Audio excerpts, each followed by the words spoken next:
Jai Hind, dear aspirants. So today we will be discussing in detail more about why most deserving candidates don't make it into the SSB and don't get recommended. We'll be discussing in this video more the reasons or common mistakes that they do because of which they don't get the recommendation. Now talking in more detail, SSB, Service Selection Board. What is this? SSB एक procedure है जिसके through आप Indian arm forces में, that is Indian army, Indian navy, Indian air force and Indian coast guard में आप एक commission officer के तौर पर ज्वाइन करते हैं।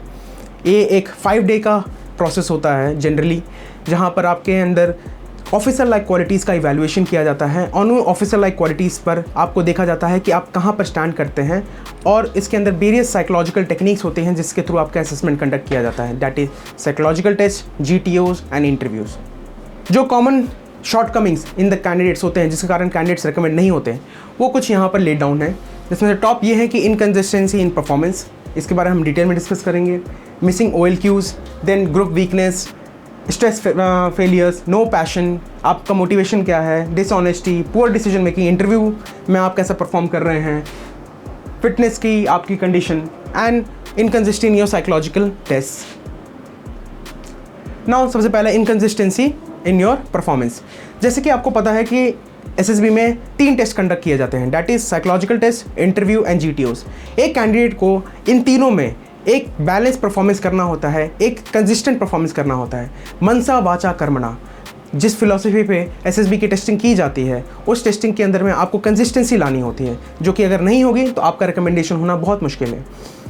आप मन से, मानसा मतलब मन से, दैट इज साइकोलॉजिकल, आप मन से सोचते क्या हैं, वाचा मीन्स आप बोलते क्या हैं, that is your interview, and कर्मणा आप करते क्या हैं, दैट इज़ योर GTO। तो आप तीनों में आप जो सोचते हैं, जो आप कहते हैं, क्या वो आप करते हैं कि नहीं, इसी के बारे में थ्रू आउट द टेस्ट आपकी कंसिस्टेंसी मैच की जाती है। Reason number 2, missing officer like qualities. Missing officer like qualities as SSB has laid down 15 OLQs that on which parameters they are testing on you। आपके अंदर सबसे important, लेकिन उनको अगर संक्षेप किया जाए, जैसे कि basic communication, team work, adaptability, emotional stability, decision making और लीडरशिप, इसमें अगर आपकी क्वालिटीज़ में लैगिंग होगी तो आपका रिकमेंडेशन होने में प्रॉब्लम होती है। Reason number 3, psychological test failures. Basically ये क्या है कि आप जो स्टोरीज़ लिखते हैं, आप स्टोरीज़ कंप्लीट नहीं कर पाते, WATs के वर्ड्स आप छोड़ते हैं, SRTs में नंबर ऑफ अटेम्प्ट्स आपके कम रहते हैं, क्वालिटी रिस्पॉन्सेस नहीं रहते हैं, NHD भी आपकी मिसिंग रह जाती है, with in a time duration आप उसको कंप्लीट नहीं कर पाते हैं। That shows that you lag in mental stamina. तो मेंटल स्टैमिना लैक होने की वजह से आपकी जो असेसमेंट होती है वो कंप्लीट नहीं हो पाती और आपके बारे में रियल सेल्फ बाहर नहीं आ पाता कि आप अच्छे हैं फिर भी आप प्रेजेंट नहीं कर पा रहे। फिर उसके बाद फौज is an organisation of team work. आप अकेले हीरो नहीं बनते फौज में, फौज इज़ अ टीम एक्टिविटी। आप कोई भी ऑपरेशन, कोई भी लीडिंग जो एक्टिविटी करते हैं, that is all done with a team. आप यूनिट के अंदर काम करते हैं, आप लोगों के साथ मिलकर काम करते हैं और उसके थ्रू आपका ऑब्जेक्टिव अचीव किया जाता है। तो क्या आप एक टीम एक्टिविटी में या टीम के साथ आप मिलकर काम कर सकते हैं कि नहीं, इसका प्योर टेस्टिंग आपकी होती है GTO के दौरान। जब आप GTO में PGT टास्क या HGT वगैरह एक्टिविटीज़ करते हैं या ग्रुप ऑब्स्टिकल रेस, क्या आप एक दूसरे की हेल्प करते हैं कि नहीं, जेन्युइन हेल्प, कि सिर्फ दिखाने के लिए हेल्प करते हैं कि नहीं मुझे सिर्फ दिखाना है कि मैं करता हूँ हेल्प, बट मैं ऐसा सोचता नहीं हूँ। तो ये भी एक बहुत बड़ा रीज़न होता है आपके रिजेक्शन का। Now stress in the interview. Now defence services is an organisation of stress. आपको बहुत ज़्यादा मेंटल और फिजिकल स्ट्रेस से गुजरना पड़ता है विद ड्यूरिंग द सर्विस। तो SSB आपको टेस्ट करता है कि क्या आप विद ड्यूरिंग द सर्विस क्या इस लेवल की स्ट्रेस को डील कर पाएंगे कि नहीं कर पाएंगे, both physical and mental. Mental stress आपको इंटरव्यू में जब आपसे क्वेश्चन किए जाते हैं, hard questions related to your life, your decisions you have taken in your life, क्या आप उन डिसीजंस के ऊपर आप एक वैलिड रीज़न दे पा रहे हैं कि नहीं, आपने जो पढ़ाई, अपने जो एजुकेशन ली या आपने जो स्पोर्ट्स खेला या जो भी किया है एक्टिविटी, उसके पीछे आपका वैलिड रीज़न है कि नहीं।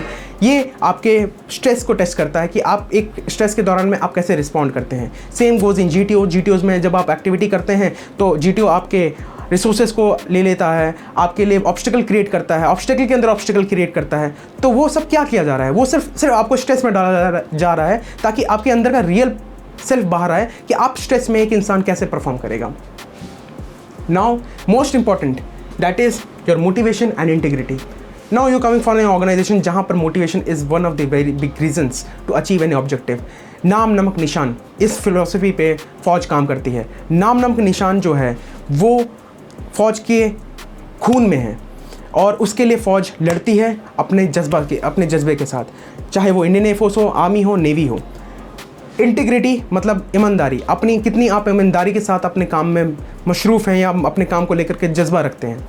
आप फ़ौज क्यों ज्वाइन करना चाहते हैं, आपको फ़ौज ज्वाइन करने का रीज़न क्या है, कि आप सिर्फ एक नौकरी के लिए आ रहे हैं, क्या ये आपका जज्बा है। ये आपका टेस्ट किया जाता है इंटरव्यू के अंदर में। When you talk about he asks you question about why you want to join Indian Army or Indian Air Force and Indian Navy. तो please do not be dishonest। आपके डिसीजंस को लेकर के आप मजबूत रहिए और पैशन आपका एकदम स्ट्रांग होना चाहिए कि हाँ आप फ़ौज क्यों ज्वाइन करना चाहते हैं। नाउ जब सारे टेस्ट कंडक्ट कर दिए जाते हैं तो last comes your conference, where in all the assessors, that is your psychologist, GTO and interviewing officer sit together and they discuss on your performance कि हाँ कि is this candidate is suitable for the organization or not, is he, and one more thing, जब आप during the test रहते हैं तो एक benefit of doubt candidate की तरफ होता है, but when it comes to conference the benefit of doubt is always given to the organization, means they do not take chances।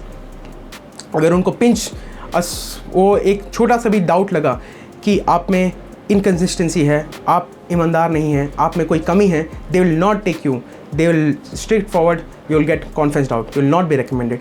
So please start with your preparation and I wish you all the best. Thank you and जय हिंद।